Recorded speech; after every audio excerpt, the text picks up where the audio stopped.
Hey y'all, I've decided to start flipping my phone over, not because I want to hide my face or anything, but rather because it makes the video smaller in size and so it makes it upload faster. Because sometimes the video takes so long to upload that I can't even ensure it gets uploaded by the time it's supposed to be out. I'm gonna sit down on a probably flat surface. There we go. So, y'all still hear me, blah blah blah, yeah. Today I burned my hand. That's a little funny tray thing for you. I burned my hand because I forgot that meatloaf is baked and tried to move a 350-degree pan with my bare hand. But anyhow, I'm fine. My hand feels great now. I mean, it still hurts a bit, obviously, but, you know, whatever. It'll heal.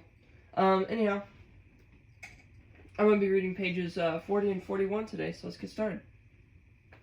And he commanded the first one, saying, When Esau my brother meets you and asks you, saying, To whom do you belong, and where are you going? Whose are these in front of you? Then you shall say, They are your servant Jacob's. It is a present sent to my lord Esau, and behold, he is also behind us.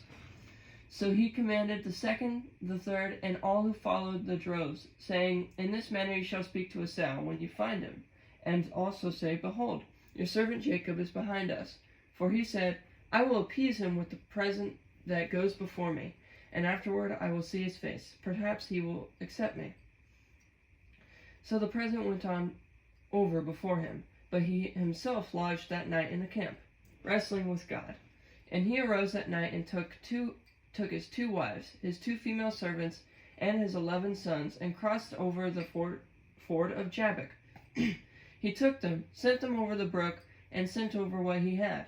Then Jacob was left alone, and a man wrestled with him until the breaking of day. Now when he saw that he did not prevail against him, he touched the socket of his hip, and the socket of Jacob's hip was out of joint as he wrestled with him. And he said, Let me go, for the day breaks. But he said, I will not let you go unless you bless me. So he said to him, What is your name? He said, Jacob. What's it mean? In Old Testament culture, knowing someone's name supposedly gave you power over that person. Being able to rename that person gave you even more power. With this in mind, notice how Jacob answers immediately when he's asked his name. Notice also how Jacob's opponent doesn't feel the need to reveal his name. Genesis 32:27 through 29. And he said, Your name shall no longer be called Jacob, but Israel, for you have struggled with God and with men, and have prevailed. Then Jacob asks, saying, Tell me your name, I pray. And he said, Why is it that ye ask about my name? And he blessed him there. So Jacob called the name of the place Peniel, for I have seen God face to face, and my life is preserved. Just as he crossed over Peniel, the sun rose on him, and he limped on his hip. Therefore, to this day, the children of Israel do not eat the muscle that shrank, which is on the hip socket, because he touched the socket of Jacob's hip in the muscle that shrank. Jacob and Esau meet. Now Jacob lifted his eyes and looked, and there Esau was coming, and with them were 400 men.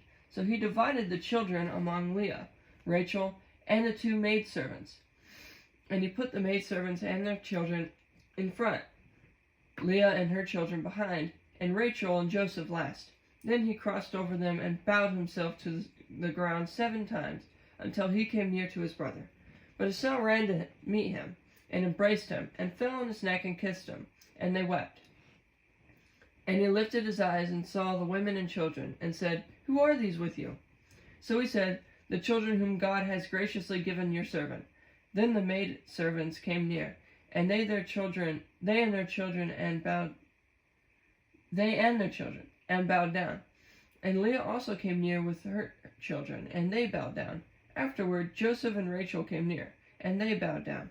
Then Esau said, What do you mean by all this company which I met? And he said, These are to find favor in the sight of my Lord. Give me a second, I'm going to get a drink of water.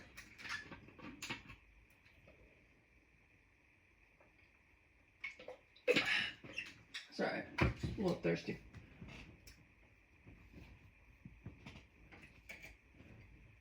Sorry, just give me a second.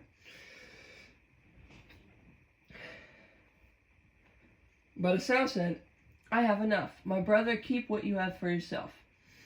And Jacob said, No, please. If I have now found favor in your sight, then receive my present from my hand. Inasmuch as I have seen your face, as though I had seen the face of God, and you are pleased with me. Please, take my blessing that is brought to you, because God has dealt graciously with me, and because I have enough. So he urged him, and he took it. Then Esau said, Let us take our journey. Let us go, and I will go before you. But Jacob said to him, My Lord knows that the children are weak, and the flocks and herds which are nursing are with me. And if the men, what's it mean? Bargaining procedures in Old Testament times were a little tricky. A person could say one thing but mean something else. All that really mattered was the final agreement. In the case of Jacob and Esau, the final agreement was reached when Esau accepted Jacob's gifts. Genesis 33:11. Should drive them hard one day. All the flock will die. Please let my Lord go ahead before his servant. I will lead on slowly at a pace which the livestock that go before me, and the children are able to endure until I come to my Lord in Seir. And Esau said, Now let me leave with you some of the people who are with me. But he said, What need is there? Let me find favor in the sight of my Lord. So Esau returned that day on his way to Seir, and Jacob journeyed to Succoth, built himself a house, and made booths for his livestock. Therefore the name of the place is called Succoth. Jacob comes to Canaan. Then Jacob came safely to the city of Shechem, which is in the land of Canaan, where he came from Paddan Aram, and he pitched his tent before the city. And he brought the parcel of land where he had pitched his tent from the children of Hamor, Shechem's father, for 100 pieces of money. Then he erected an altar there and called it El Elohe Israel. The Dinah incident. Now Dinah, the daughter of Leah, whom she had borne to Jacob, and went out to see the daughters of the land. And when Shechem, the son of Hamor, the Hivite, prince of the country, saw her, he took her and lay with her, and violated her. His soul was strongly attracted to Dinah, the daughter of Jacob, and he loved the young woman, and spoke kindly to the young woman. So Shechem spoke to his father Hamor, saying, Get me this young woman as a wife. And Jacob heard that as he defiled Dinah, his daughter. Now his sons were with his livestock in the field. So Jacob held his peace until they came. Then Hamor, the father of Shechem, went out to Jacob to speak with him. And the sons of Jacob came in from the field when they heard it. And the men were grieved and very angry, because he had done a disgraceful thing in Israel by lying with Jacob's daughter, a thing which ought not to be done. But Hamor spoke with them, saying, The soul of my son Shechem longs for your daughter. Please give her to him as a wife, and make marriages with us. Give your daughters to us, and take our daughters to yourselves. So you shall dwell with us, and the land shall be before you. Dwell and trade in it, and acquire possessions for yourselves in it. What's it mean? Why wait? To stay alive. In Old Testament times, it was against the law for women to lose her virginity before marriage. If anyone could prove she had lost her virginity, the woman faced a possible death penalty. This punishment did not apply to women who had been raped. In the case of sexual assault, the rapist was required to pay the woman's father as though he were going to marry the woman. The father then had the choice of accepting or rejecting the offer of marriage. Genesis 34:2-7. Then Shechem said to her father and her brothers, Let me find favor in your eyes, and whatever you say to me I will give. Ask me ever so much dowry and gift, and I will give according to what you say to me. But give the young woman as a wife.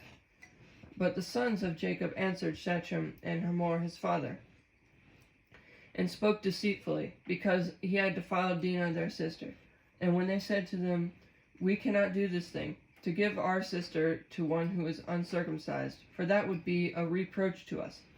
But on this condition we will consent to you, if you will become as we are, if every male of you is circumcised. Then we will give our daughters to you, and we will take your daughters to us. and we will dwell with you, and we will become one people. Alright, that's it for pages 40 and 41 this week. I'll see you guys next week.